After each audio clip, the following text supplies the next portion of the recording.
सत्ययुग का पवित्र काल है। देश भर में यज्ञों का प्रचार हो रहा है। यज्ञ धूम से और उसके पवित्र सौरभ से आकाश भरा हुआ है। वेद के वरद मंत्रों से दिशाएं गूंजती हैं।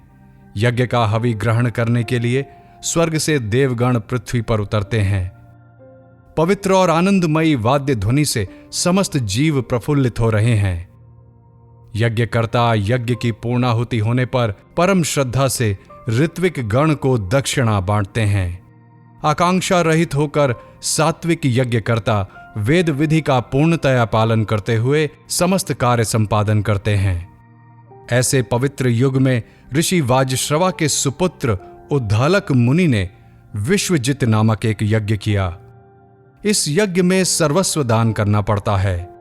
तदनुसार वाजश्रवा के पुत्र उद्दालक ने भी सर्ववेद सम ददौ, अपना सारा धन ऋषियों को दे दिया।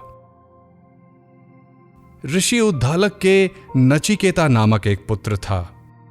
जिस समय ऋषि ऋत्विज और सदस्यों को दक्षिणा बांट रहे थे और उनमें अच्छी बुरी सभी तरह की गौएं दी जा रही थीं, उस समय बालक नचिकेता के निर्मल अंतःकरण में श्रद्धा ने प्रवेश किया।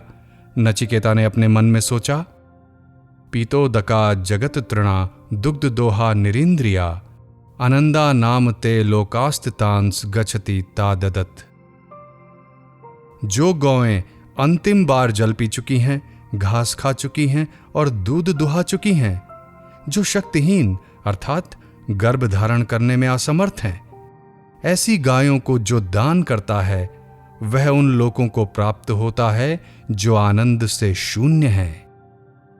यज्ञ के बाद गोदान अवश्य होना चाहिए, परंतु नहीं देने योग्य गौ के दान से दाता का उल्टा अमंगल होता है। इस प्रकार की भावना से सरल हृदय नचिकेता के मन में बड़ी वेदना हुई और अपना बलिदान देकर पिता का अनिष्ट निवारण करने के लिए उसने कहा, तत्कस्मै माम दास्यति। हे पिताजी, मैं भी आपका धन हूं, मुझे आप किसको देते हैं? पिता ने कोई उत्तर नहीं दिया। नचिकेता ने फिर कहा, पिताजी मुझे किसको देते हैं? पिताजी ने इस बार भी उपेक्षा की। धर्मभीरु नचिकेता से रहा नहीं गया। उसने तीसरी बार फिर वही प्रश्न किया। इस बार ऋषि चिढ़ गए और खींचकर कह उठे, मृत्यये त्वा ददामीति। तुम्हें देता हूं मृत्यु को। पिता के क्रोध भरे वचन सुनकर नचिकेता सोचने लगा, शिष्य और पुत्रों की 3 श्रेणियां हुआ करती हैं, उत्तम, मध्यम और अधम। जो गुरु का अभिप्राय समझकर उसकी आज्ञा की कोई प्रतीक्षा किए बिना ही सेवा करने लगते हैं, वे उत्तम हैं। जो आज्ञा पाने पर कार्य करते हैं, वे मध्यम हैं।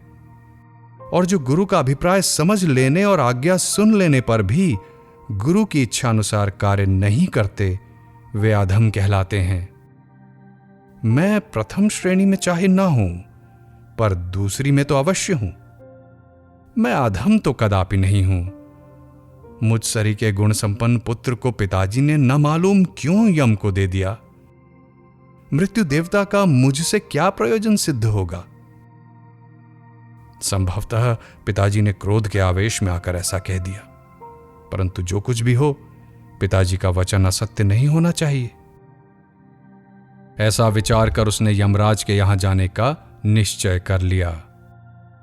धन्य पितृ भक्ति और धन्य त्याग। पुत्र की व्यवस्था देख ऋषि एक ओर बैठे पछता रहे थे कि मैंने क्रोध में पुत्र से क्या कह दिया।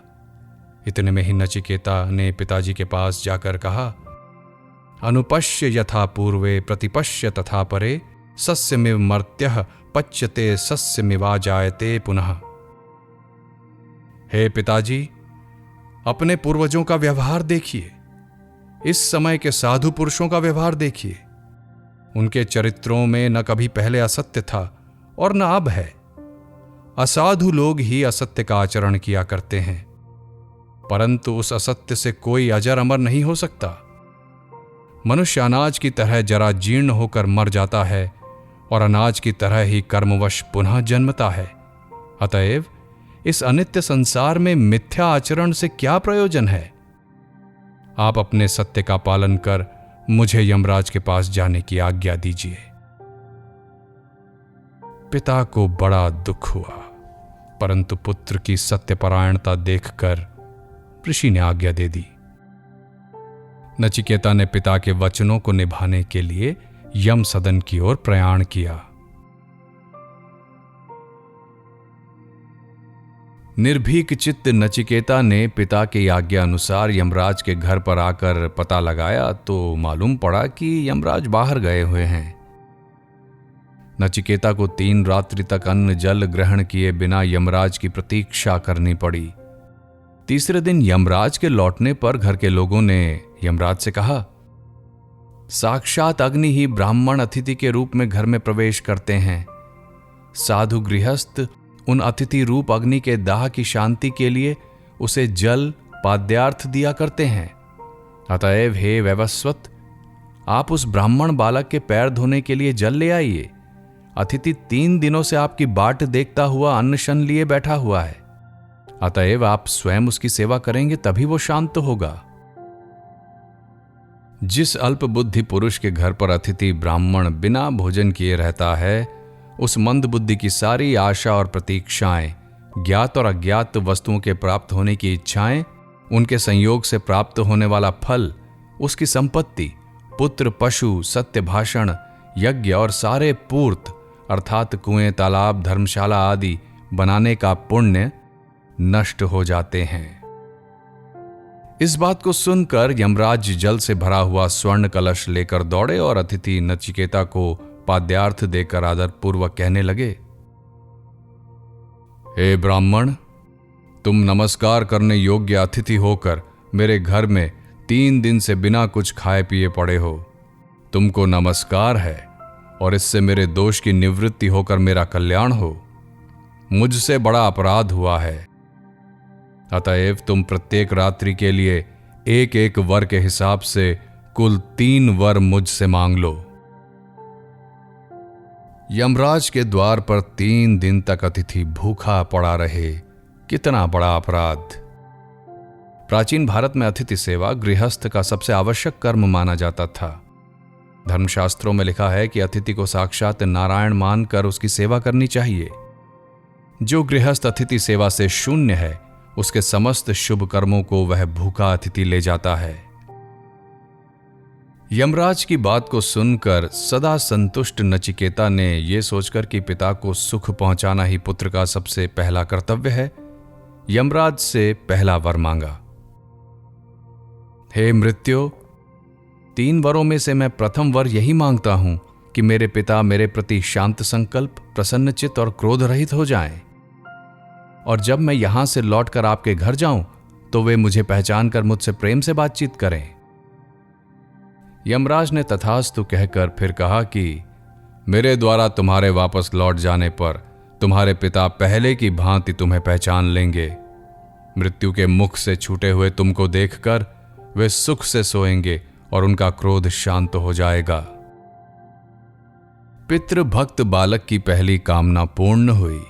नचिकेता ने इस प्रकार पिता का सुख संपादन कर फिर समस्त जीवों के मंगल के लिए स्वर्ग के साधन अग्नि तत्व को जानने के लिए यमराज से कहा, हे मृत्यो, स्वर्ग में कुछ भी भय नहीं है।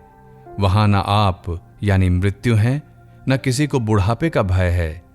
भूख प्यास से पार होकर और शोक से तरकर वहां पुरुष बड़ा आनंद भोगता है। अतएव हे मृत्यो, आप उस स्वर्ग के साधन भूत अग्नि को यथार्थ रूप से जानते हैं। मुझ श्रद्धावान को आप वह बतलाइए। कारण उसको जानकर लोग स्वर्ग में रहकर अमृतत्व यानी देवत्व को प्राप्त होते हैं। यह मैं दूसरा वर मांगता हूं। यमराज ने बड़ी तपस्या करके अग्नि विद्या को जाना था। वास्तविक अधिकारी बिना इस विद्या को देने से दाता और ग्रहीता दोनों में से किसी का कल्याण नहीं होता। परंतु आज नचिकेता को उत्तम जिज्ञासु जानकर अग्नि तत्व का महत्व बतलाते हुए यमराज बोले, हे नचिकेता, मैं उस स्वर्ग के साधन भूत अग्नि को भली भांति जानता हूं और तुमको बतलाता हूं, तुम इसको अच्छी तरह सुनो। यह अग्नि अनंत लोक की प्राप्ति का साधन है, विराट रूप से जगत की प्रतिष्ठा का मूल कारण है। इसे तुम विद्वानों की बुद्धि रूप गुहा में स्थित जानो। तदंतर यमराज ने नचिकेता को समस्त लोकों के आदि कारण उस अग्नि की यज्ञ स्थान के निर्माण के लिए आवश्यक सामग्रियों और अग्नि चयन करने की विधि को बतलाया। तीक्ष्ण बुद्धि नचिकेता ने यमराज की कही हुई सारी बातों को दोहराकर अपनी प्रतिभा को सिद्ध कर दिया। यमराज को बालक की अप्रतिम योग्यता देखकर बड़ी प्रसन्नता हुई और उन्होंने पहले 3 वरों के अतिरिक्त एक और चौथा यह वर दिया कि मैंने जिस अग्नि की बातें तुमसे कहीं वो तुम्हारे ही नाम से प्रसिद्ध होगी और तुम इस विचित्र रत्नों वाली शब्दवती माला को भी ग्रहण करो। नचिकेता का तेजोदीप्त मुखमंडल प्रसन्नता से भर गया। यमराज फिर बोले, जिसने यथार्थ रूप से माता पिता और आचार्य के उपदेश अनुसार 3 बार नाचिकेत अग्नि की उपासना कर यज्ञ, वेदाध्ययन और दान किया है, वह जन्म और मृत्यु को तर जाता है। और जब वह भाग्यवान पुरुष उस अग्नि को ब्रह्म से उत्पन्न हुआ ज्ञान संपन्न पूजनीय देव जानता है, तब वह शांति को प्राप्त होता है। जो नाचिकेत अग्नि के स्वरूप, संख्या और आहुति देने की प्रणाली को जानकर उसकी उपासना करता है, वह देहपात से पहले ही मृत्यु के पाश को तोड़कर और शोक रहित होकर स्वर्ग में आनंद को प्राप्त होता है। नाचिकेत अग्नि को स्वर्ग का साधन बतलाकर और उसकी कुछ और प्रशंसा करके यमराज ने नचिकेता से कहा, तृतीयम वरम नचिकेतो वृणीष्व। हे नचिकेता, अब तीसरा वर मांगो। पिता की प्रसन्नता का वर इस लोक के लिए और स्वर्ग के साधन अग्नि का ज्ञान परलोक के लिए वर कर नचिकेता सोचता है कि क्या स्वर्ग सुख में ही जीवन का परम कल्याण है। स्वर्ग से भी तो पुण्य आत्माओं का पुण्य क्षय होने पर वापस लौटना सुना जाता है। अतएव अब तीसरे वर से उस मृत्यु तत्व या आत्म तत्व को जानना चाहिए, जिसके जानने पर और कुछ जानना बाकी नहीं रह जाता। ऐसा सोचकर आत्मा परलोक में जाता है या नहीं, मरने के बाद आत्मा की क्या गति होती है, इस आत्मज्ञान के जटिल प्रश्नों को समझने के हेतु नचिकेता ने यमराज से कहा, मृत मनुष्य के विषय में एक संशय है। कोई कहते हैं शरीर, इंद्रियां, मन और बुद्धि के अतिरिक्त देहांतर संबंधी कोई अन्य आत्मा है। कोई कहते हैं ऐसा कोई स्वतंत्र आत्मा नहीं है। प्रत्यक्ष या अनुमान से इस विषय का कोई निर्णय नहीं हो सकता। आप मृत्यु के अधिपति देवता हैं, अतएव मैं ये आत्मतत्व आपसे जानना चाहता हूं। यही तीसरा वर मैं मांगता हूं। नचिकेता का महत्वपूर्ण प्रश्न सुनकर यमराज ने सोचा, ऋषि कुमार बालक होने पर भी बड़ा ही बुद्धिमान है, कैसे गोपनीय तत्व को जानना चाहता है, परंतु आत्म तत्व उपयुक्त पात्र को ही बतलाना उचित है। अनधिकारी के समीप आत्म तत्व प्रकट करने से हित के स्थान में प्रायः अनिष्ट ही हुआ करता है, इसलिए पहले पात्र परीक्षा की आवश्यकता है। ऐसा विचार कर यमराज ने इस तत्व की कठिनता का बखान करके नचिकेता को टालना चाहा। यमराज ने कहा, देवताओं को भी पहले इस विषय में संदेह हुआ था। इस आत्म तत्व का समझना कोई आसान बात नहीं है, यह बड़ा ही सूक्ष्म विषय है। अतएव हे नचिकेता, तुम कोई और वर मांगो, इस वर के लिए मुझे विवश न करो। नचिकेता विषय की कठिनता का नाम सुनकर घबराया नहीं, परंतु और भी अधिक दृढ़ता से कहने लगा, हे मृत्यो, पूर्व काल में देवताओं को भी जब इस विषय में संदेह हुआ था और जब आप भी कहते हैं कि यह विषय आसान नहीं है, तब मुझे इस विषय को समझाने वाला आपके समान दूसरा वक्ता ढूंढने पर भी कोई नहीं मिल सकता। आप किसी दूसरे वर के लिए कहते हैं, परंतु मैं समझता हूं कि इसकी तुलना में और कोई वर नहीं है, क्योंकि यही कल्याण की प्राप्ति का हेतु है। अतएव कृपया मुझे यही समझाइए। किसी विषय को जब नहीं बतलाना होता है तो सबसे पहले उसकी कठिनता का भय दिखलाया जाता है। यमराज ने भी परीक्षा के लिए यही किया, परंतु नचिकेता इस परीक्षा में उत्तीर्ण हो गया। अब की बार यमराज ने और भी कठिन परीक्षा लेनी चाहिए। साधक की परीक्षा के लिए दो ही प्रधान शस्त्र होते हैं, एक भय और दूसरा लोभ। नचिकेता भय से नहीं डिगा, इसलिए अब यमराज ने दूसरे शस्त्र लोभ का प्रयोग उस पर किया। यमराज ने कहा, तुम क्या करोगे ऐसा वर लेकर? तुम ग्रहण करो इन सुख की विशाल सामग्रियों को। शतायुश्च पुत्र पौत्रान वृणीष्व बहून पशून हस्ति हिरण्यम श्वान भूमिर्महदायतनम वृणीष्व स्वयं च जीव शर्दो यावदिच्छसि। 100 वर्ष जीने वाले पुत्र पौत्र मांगो, गौ आदि बहुत से पशु, हाथी, स्वर्ण, घोड़े और विशाल भूखंड का राज्य मांगो, और इन सब को भोगने के लिए जितने वर्ष जीने की इच्छा हो उतने ही वर्ष जीते रहो। इतना ही नहीं, इसी के समान और कोई वर चाहो तो उसे और प्रचुर धन के साथ दीर्घ जीवन मांग लो। अधिक क्या, इस विशाल भूमि के तुम सम्राट बन जाओ। मैं तुम्हें अपनी सारी कामनाओं का इच्छा अनुसार भोगने वाला बना देता हूं। इसके सिवा जो जो भोग मृत्युलोक में दुर्लभ हैं, उन सब को तुम अपनी इच्छा अनुसार मांग लो।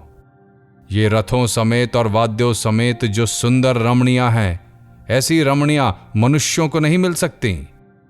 मेरे द्वारा दी गई इन सारी रमणियों से तुम अपनी सेवा कराओ। परंतु हे नचिकेता, मुझे मरण संबंधी, मृत्यु के बाद आत्मा रहता है या नहीं, यह प्रश्न मत पूछो।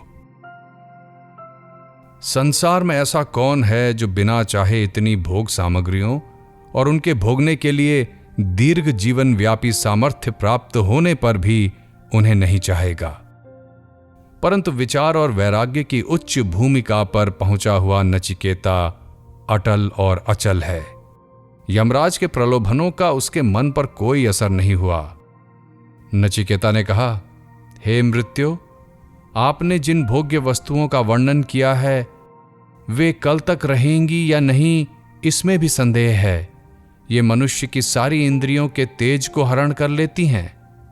आपने जो दीर्घ जीवन देना चाहा है वह भी अनंत काल की तुलना में बहुत थोड़ा ही है। जब ब्रह्मा का जीवन भी अल्पकाल का है, तब औरों की तो बात ही क्या है। अतएव मैं ये सब नहीं चाहता। आपके रथ, घोड़े, हाथी और नाचगान आपके ही पास रहें। धन से मनुष्य कभी तृप्त नहीं होता। जहां केवल कामना का ही विस्तार है, वहां तृप्ति कैसी? भोग विलास की तृष्णा में अभाव और अपूर्णता में तृप्ति और आकांक्षा के सिवा और क्या रह सकता है? अतएव वरस्तु में वर्णीयः स एव। मुझे तो वही आत्मतत्व रूप वर चाहिए। भला अजर और अमर देवताओं के समीप आकर नीचे के मृत्युलोक का जरा मरणशील कौन सा ऐसा मनुष्य होगा जो अस्थिर और परिणाम में दुख देने वाले विषयों को चाहेगा? शरीर के सौंदर्य और विषय भोग के प्रमादों को अनित्य और क्षणभंगुर समझकर भी कौन ऐसा समझदार होगा जो संसार के दीर्घ जीवन से आनंद मानेगा? अतएव हे मृत्यु, जिसके विषय में लोग संशय करते हैं, जो महान परलोक के विषय में निर्णयात्मक आत्म तत्व विज्ञान है, वही मुझे दीजिए।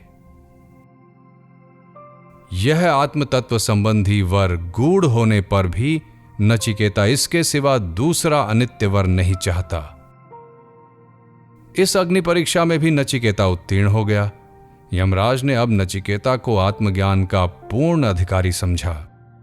वास्तव में जो इस मायामय जगत के सारे सुखों के मनोहर चित्र, धन के प्रलोभन, रमणियों के रमणीय प्रणय बंधन और कमनीय कीर्ति की कामना आदि सभी पदार्थों को आत्मज्ञान की तुलना में काक विष्ठा के समान या विष के लड्डुओं के समान अत्यंत हेय और त्याज्य समझता है, जो इस लोक और परलोक के बड़े से बड़े भोगों को तुच्छ समझकर सबको छोड़ देता है, वही आत्मज्ञान का यथार्थ अधिकारी है।